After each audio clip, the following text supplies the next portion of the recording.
Pelindung tampan. Jika sahabat menyukai cerita ini jangan lupa like, komen dan share. Terima kasih. 3894-3896 Bab 3894 High Place. Kamu tidak perlu berterima kasih padaku. Hallmaster yang dia baik padaku di masa lalu. Tentu saja untuk membalasnya. Landon Sen membantu Yang Wei berdiri dan berkata dengan emosi.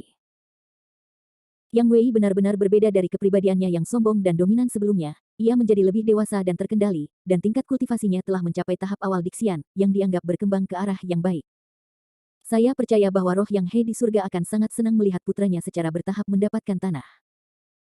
Landon Sen berbicara beberapa kata dengan keturunan 7 Sage, dan mengetahui bahwa Zutu dan Bai Weiwei telah membentuk pasangan Tao. Landon Sen terkejut dan merasa lega. Tampaknya Bai Weiwei akhirnya sadar dan memilih orang yang paling benar. Selamat untuk kalian berdua di atas simpul. Landon Sen mengepalkan tangan dan mengirim berkah, dan omong-omong, dia mengambil bagian dari batu roh peri kelas menengah dari cincin penyimpanan sebagai hadiah dan memberikannya kepada Zutu dan Bai Weiwei. Awalnya, Landon Sen ingin memberikan 2 harta abadi tingkat konsekrasi langsung antara Zutu dan Bai Weiwei, mereka hanya memiliki basis budidaya bumi abadi. Namun, memberi mereka harta yang berat mudah didambakan oleh orang lain, dan sebagai gantinya memberikan beberapa batu roh abadi kelas menengah. Di Tianyuanhai, di mana tidak ada aura keos, batu roh peri sulit didapat, dan setiap beku membutuhkannya. Zutu dan Bai Weiwei merasa tersanjung, identitas Landon Sen tidak seperti dulu, dan mereka bersedia untuk meletakkan tubuh mereka dan memberikan hadiah. Mereka tergerak dan dikagumi di hati mereka. Jika kamu bisa menerima berkat dan ucapan selamat dari para penatua terlalu banyak, generasi muda akan dianggap tidak memiliki penyesalan dalam kehidupan ini. Zutu tersenyum di wajahnya dan membungkukkan tangannya ke arah Landon Sen. Terima kasih, Penatua Tai. Bai Weiwei tampak sempit dan berterima kasih pada Landon Sen dengan hormat. Melihat Bai Weiwei benar-benar melepaskan masa lalu, Landon Sen cukup senang. Bagi Bai Weiwei, ini adalah hasil terbaik. Landon Sen mengobrol dengan Jin Hong dan Daitian lagi, tetapi mereka tampaknya tidak memiliki kesamaan satu sama lain. Ketujuh orang bijak ini berbicara kepada para tetua, dan ekspresi mereka penuh hormat, yang membuat Landon Sen merasa tidak nyaman dari ketinggian. Ketika basis kultivasi dan kekuatan seseorang mencapai tingkat yang lebih tinggi, teman-teman sebelumnya dan bahkan pesaing tidak semurni sebelumnya. Ketika sahabat Anda menjadi junior Anda, bahkan jika Anda dapat mempertahankan niat awal Anda, sahabat Anda tidak akan dapat menghadapi Anda seperti sebelumnya karena rendah diri dan malu. Ini mungkin kesepian yang unik bagi mereka yang mengejar Dao-Dao. Dai Tianxiu berada di tahap tengah mencapai Earth Immortal, dan kekuatannya meningkat dengan pesat. Landon Sen optimis tentang potensinya setelah berbicara tentang hal itu, dia memberikan sedikit petunjuk ke arah kultivasi Dai Tian. Dengan beberapa kata dari Landon Sen, Dai Tian mau tertegun, mendapat banyak manfaat, dan semakin mengagumi Landon Sen. Berpikir tentang penatua yang maha kuasa di depannya, yang pernah menjadi pesaing di cincinnya sendiri, Dai Tian harus menyesali bahwa ada yang salah. Dai Tian tidak berani menganggap Landon Sen sebagai pesaing, ini hanyalah fantasi yang tidak realistis. Dia mengambil Landon Sen sebagai tujuan yang dia kejar, bertekad untuk berlatih keras, berharap suatu hari dia bisa menjadi seperti Landon Sen. Biarawan. Melihat panduan Landon Sen pada Dai Tian, Jin Hong merasa sedikit gatal, menunggu bimbingan Landon Sen. Landon Sen tertawa, dan ngomong-ngomong menunjukkan beberapa masalah dalam budidaya keturunan 7 orang suci, dan keakuratan serta ketajaman kata-kata itu membuat mereka mengagumi pemeran 5 tubuh keturunan ke-7 orang suci. Dengan kekuatan dan wawasan Landon Sen saat ini, itu sudah lebih dari cukup untuk memberikan bimbingan kepada para biksu Dixian, dan beberapa tips kultivasi yang muncul dengan ujung jarinya telah sangat bermanfaat bagi 7 orang bijak ini dan mereka sangat puas. Ini adalah satu-satunya hal yang dapat dilakukan Landon Sen.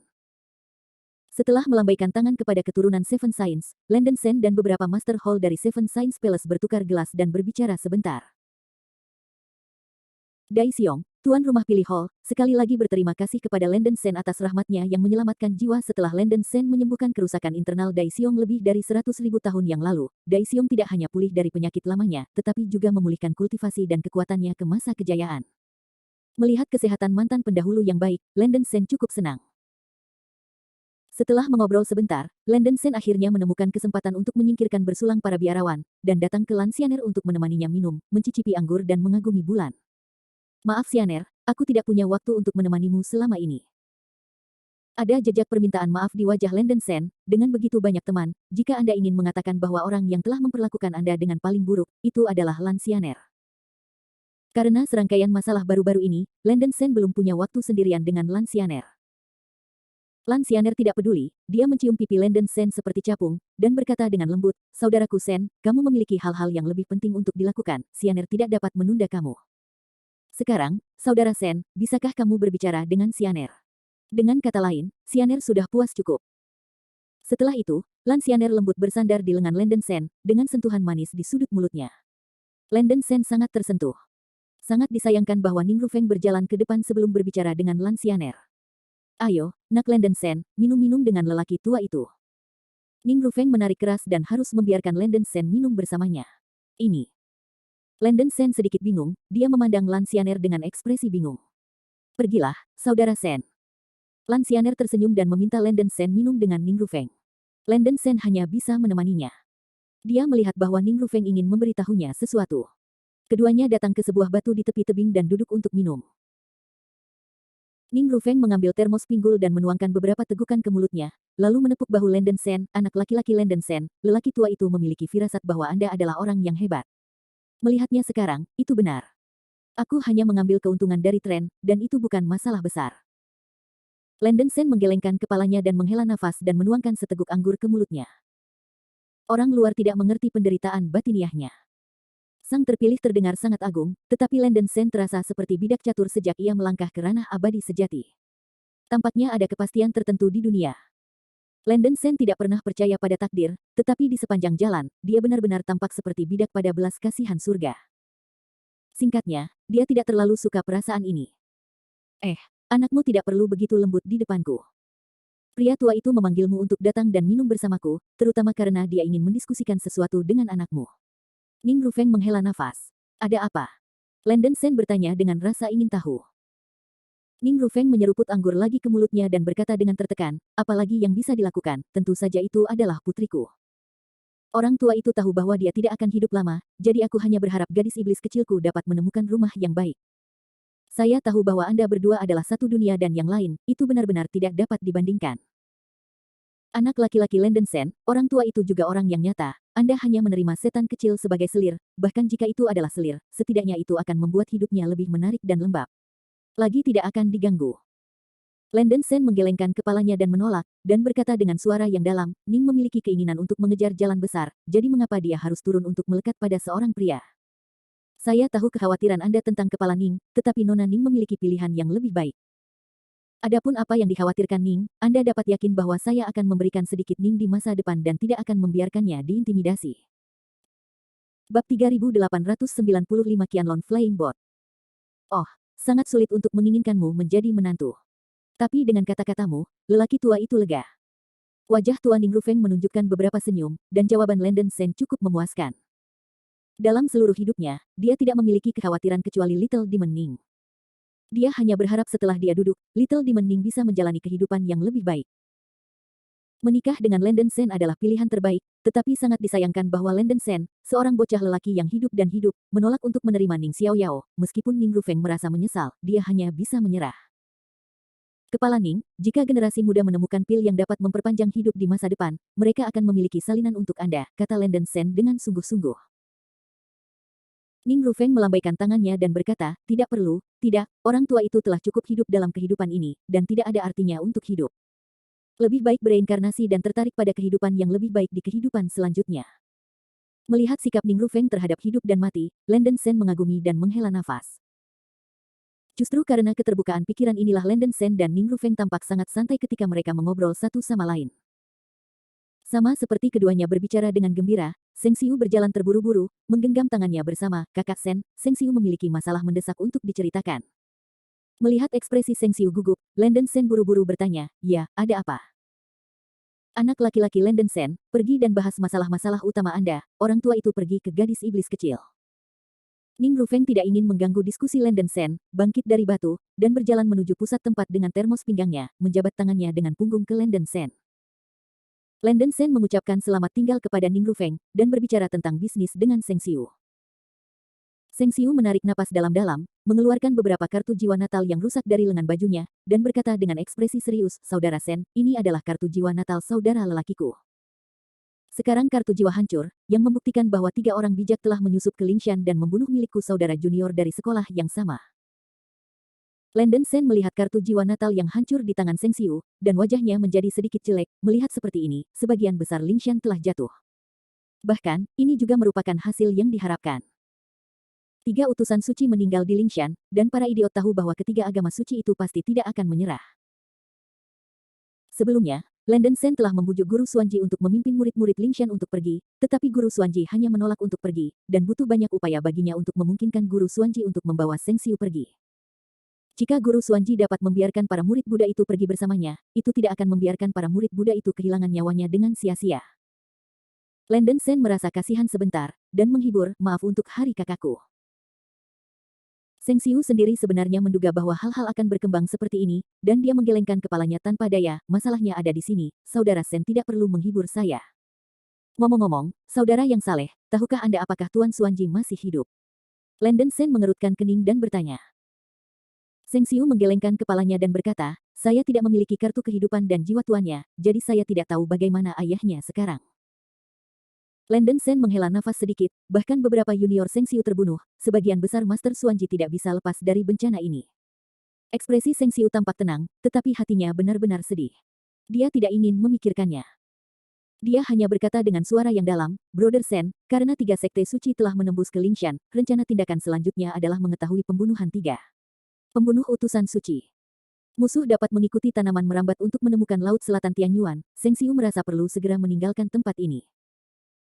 Landon Sen mengangguk dengan sungguh-sungguh, saya akan memberitahu saudara tertua dan saudara ketiga untuk mengakhiri perjamuan dan meninggalkan pulau. Setelah itu, Landon Sen menemukan Raja Kera dan memberitahu berita tentang kejatuhan Lingshan. Raja Kera sangat mementingkan hal itu karena dia menghadapi musuh besar, segera memberitahu berita itu, dan dengan cepat mengakhiri perjamuan itu. Landon Sen dan Kera Raja buru-buru berdiskusi, dan memutuskan untuk meninggalkan Pulau Fengyue terlebih dahulu dan pergi ke laut dalam Laut Tianyuan, memberikan prioritas untuk menyingkirkan pelacakan 3 orang suci, dan kemudian memikirkan cara untuk pergi ke perairan pusat Laut Tianyuan. Sebelum aksinya, Seng Xiu merilis perahu roh berbentuk naga biru besar, dengan panjang 10.000 kaki dan bentuk seperti naga pengembara biru. Sungguh indah dan cerdik. Melihat perahu roh berbentuk naga yang cantik ini, para biarawan iri. Saudaraku, apakah ini? Melihat Seng Xiu tiba-tiba melepaskan perahu roh, Landon Sen tidak tahu apa artinya. Seng Xiu menjelaskan, Saudara Sen, harta ini adalah harta peri terbang tingkat fusi utusan suci Suanyou, bernama Perahu Naga. Perahu ini dapat menampung ribuan orang, dan kecepatannya akan berubah ketika bepergian di bawah air. Melonjak 2 kali. Selain itu, perahu roh ini memiliki napas yang berbeda sering tersembunyi, sangat sulit ditemukan oleh para beku ketika berjalan di dasar laut. Saya mungkin juga menggunakan perahu roh ini di jalan untuk mencegah 3 orang suci dilacak. Landon Sen cukup puas, dan Raja Kera juga memuji, peri terbang seperti ini jarang terjadi. Ini benar-benar dapat melakukan perjalanan di bawah laut, yang benar-benar baik. Dengan cara ini, komandan pasukan gabungan dapat berlatih dengan bebas selama perjalanan yang panjang. Naik. Meskipun peta lautan awan luas dan nyaman, ruang internal tidak dapat mengedarkan aura yang kacau. Paling-paling, para biarawan hanya bisa beristirahat di peta lautan awan, dan tidak bisa berlatih meludah sama sekali. Terlebih lagi, Yun Haitu memiliki kelemahan besar lainnya, yaitu isolasi dari dunia. Begitu Beku memasuki peta lautan awan, dia tidak bisa melihat bahaya dari luar sama sekali. Perahu terbang Qianlong yang dibawa oleh Seng Xiu dapat menampung ribuan orang, dan setidaknya itu memungkinkan semua biksu surgawi dalam pasukan gabungan untuk berlatih di kapal roh tanpa membuang waktu dengan sia-sia. Yang paling penting adalah kecepatan bawah laut Qianlong Flying Boat setidaknya 5 atau 6 kali lipat dari Landon Sen dan Liu Yunjiao. Sangat cocok untuk mengemudi di jalan dan menyingkirkan pelacakan 3 orang suci. Seng Xiu menambahkan, harta ini belum diterima ketuanya, jadi itu diberikan kepada Brother Sen untuk digunakan. Landon Sen terkejut sejenak, dan kemudian dia menolak, saudaraku, aku sudah berkali-kali mengatakan bahwa semua rampasan utusan Santo Suanyou adalah milikmu. Kamu dapat mengaktifkan kapal roh ini sendirian dan tidak harus menyerahkannya kepadaku. Seng Xiu melipat tangannya dan membujuk, Saudara Sen, Anda adalah presiden pasukan koalisi. Anda juga akan memutuskan rute pelayaran berikutnya. Anda harus mengendalikan sendiri kapal terbang Qianlong ini. Dengan cara ini, Anda juga dapat lebih nyaman. Meskipun Seng Xiu benar, Landon Sen selalu merasa malu, dia tidak suka menerima manfaat orang lain sesuka hati, bahkan saudaranya sendiri. Kakak kedua, karena biksu suci Seng Xiu adalah kakakmu yang saleh, kamu bisa menerima kebaikannya. Raja berkepala 9 membujuk. Raja Kera juga berkata, Saudara Xian, jangan khawatir lagi. Kita harus meninggalkan tempat ini dengan cepat. Dalam keputusasaan, Landon Sen hanya bisa menerimanya. Sebagai imbalannya, Landen Sen juga memberi Seng Xiu 3 harta fusi spiritual. Seng Xiu memahami karakter Landen Sen dan segera menerimanya. Kebetulan tubuh emasnya dapat mengendalikan banyak harta abadi, dan dengan restu dari banyak harta abadi tingkat meleleh roh, kekuatan tempurnya akan lebih tinggi ketika menghadapi musuh.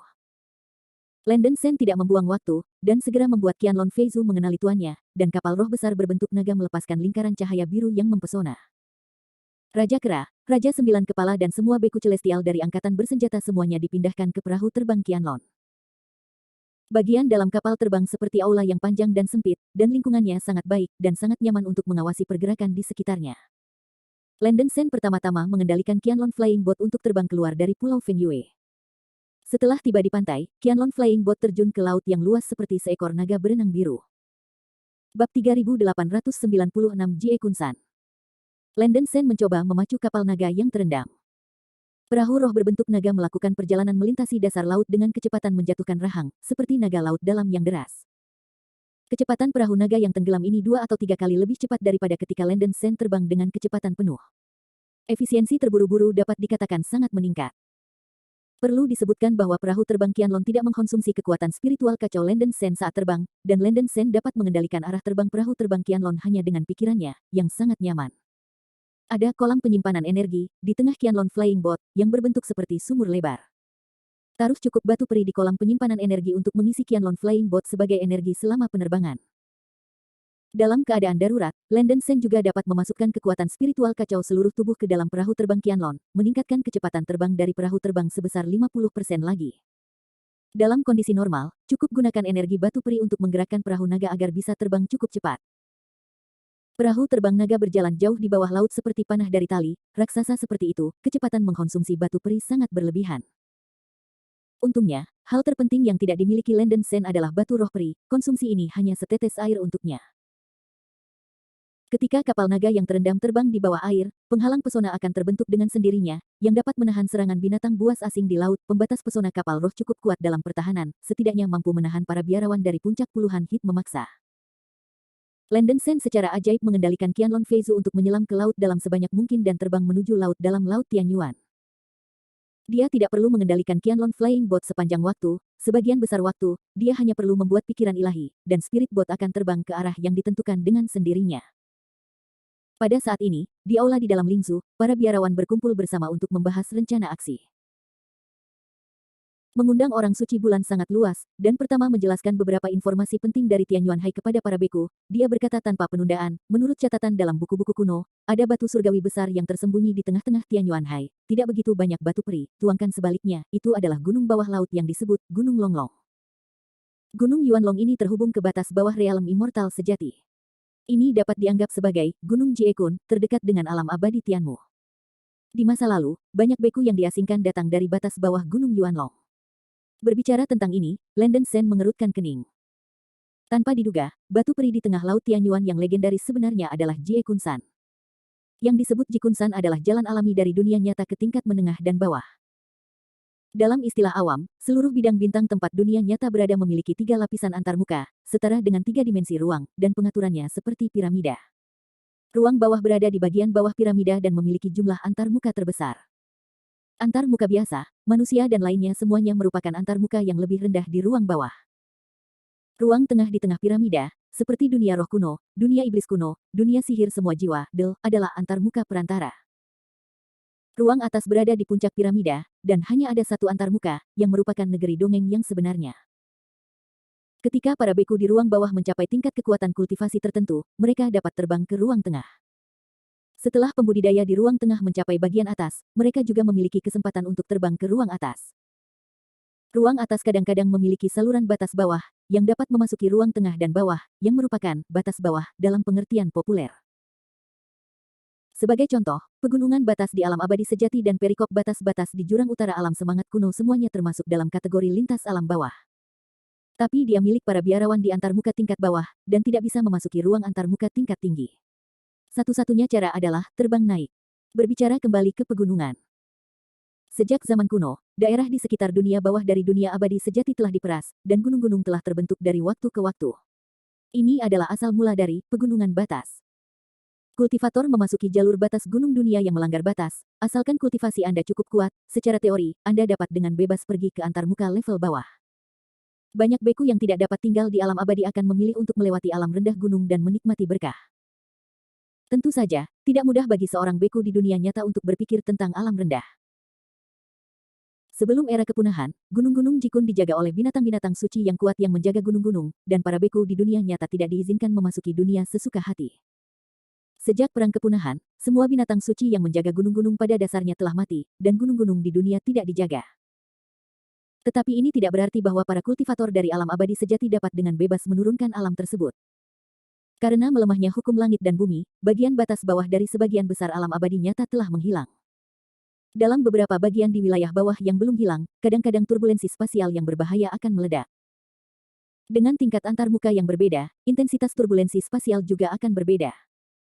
Turbulensi spasial di bagian bawah dunia roh kuno hanya akan mengancam para biarawan di bawah tahap integrasi. Tetapi turbulensi spasial di lorong bagian bawah dari dunia abadi sejati bahkan dapat membunuh Luo Tianxiang. Semua dalam semua, jika Anda ingin pergi dari dunia bawah dari dunia abadi sejati, kecuali jika itu adalah Daluo Jinxian, adalah mungkin untuk jatuh ke bagian dunia bawah.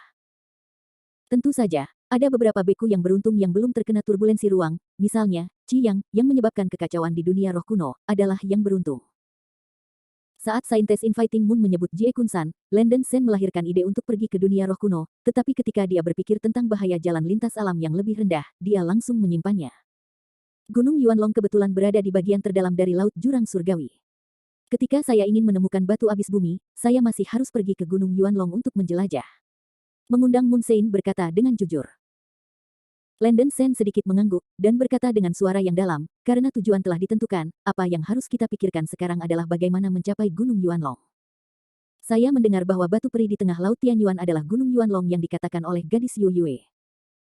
Tampaknya energi terus-menerus melepaskan medan magnet, membuat semua kompas dan senjata sihir pemosisian lainnya tidak valid, dan sangat mudah bagi para beku untuk kehilangan arah. Gadis yang mengundang bulan dapat mengetahui bagaimana melakukannya. Bisakah Anda menemukan Gunung Yuanlong untuk menghindari kehilangan arah? Tanya Landon Shen. Meskipun kehilangan arah tidak terlalu serius sekarang, rasa kehilangan ini pasti akan meningkat secara signifikan ketika memasuki laut pedalaman. Landon Shen harus bersiap terlebih dahulu untuk menghindari buang-buang waktu yang tidak berarti. Mengundang Moon Sein menjelaskan, faktanya, Master Shen tidak perlu secara membabi buta menentukan rute pelayaran. Gunung Yuanlong dibentuk oleh perasan batu abadi, dan ruang internal penuh dengan isap yang kuat. Selama itu tidak menahan hisap ini, itu akan alami. Kedatangan di tengah-tengah Tianyuan Hai. Dengan kata lain, Tuan Shen tidak perlu mengendalikan arah perahu roh dan membiarkannya berlayar bebas, kita bisa mencapai pusat laut Tianyuan. Selain itu, bahaya sebenarnya dari Tianyuan Hai adalah tidak kehilangan arahnya, tetapi sejumlah besar binatang aneh yang sering muncul di laut dalam. Sebagian besar biksu yang mencoba menyeberangi laut Tianyuan dibunuh oleh tangan-tangan binatang aneh di laut.